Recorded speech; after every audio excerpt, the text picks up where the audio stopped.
Yaba mfowethu, akwenzeki ukuthi-ke ubhokode ozodlulela lo owakufundisa ukubhokoda. Never. Akwenzeki uzingele uzwedlule lo owakufundisa ukuzingela. Khohlwa. Kulo mhlaba izinto zihamba step by step. Umuntu okugcina okungamele uzithole usuxabana naye uyihlo nonyoko. Umuntu okuletha emhlabeni, umuntu okulethe kulo mhlaba, uyakwazi ukukususa kulo mhlaba. Usale nje uyidombolo. Uhambe ungenalutho ugebheze. Umzali wakho uma esekubuka, umzali wakho uma esefike kuleli zinga lokuthi-ke manje akasakukhuzi sekubuka nje. Uyakubuka nje umzali wakho, akubuke nje.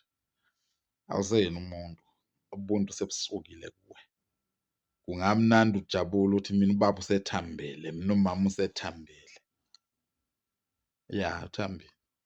Nawe usazothamba. Ungasinda kanjani entweni ehlula umzali wakho? Njengoba uhlula umzali wakho wena, ingane ozoyizala izoba njani? Ngoba isizukulwane nesizukulwane phela siyandulelana. Uzokwenzenjani-ke wena uma usukule age uficwa yilesi simo osi-create-ayo wena sokungalalela abazali bakho? Uzokwenzenjani kulo mhlaba? Abanye benu badelela abazali babo ethemba ukuya ezulwini. Lalelani la kukhona indawo esiya kuyo. Akekho umuntu owaziyo ukuthi masisuka la emhlabeni sizoyaphi. Othi yena uyazi ukuthi uma usuka la emhlabeni uzoyaphi, akaphakamise isandla. Kusho ukuthi phela ney'ngane uma zisesiswini ziyazi ukuthi uma ziphuma ziyophila kanjani kulo mhlaba. Uma kuwukuthi nawe uzoyazi impilo ngale kwethu, ningakhohlisani, hloniphani abazali benu, yiwona amagodzi akhona ahamba ngezinyawo emhlabeni. Unenhlanhla uma uthi le video uyithole umzali wakho esaphila. Hlonipha uyihlo nonyoko. Uzokwazi ukuthi nawe udlulise into ezi-right kulesi sizukulwane ozosishiya la emhlabeni.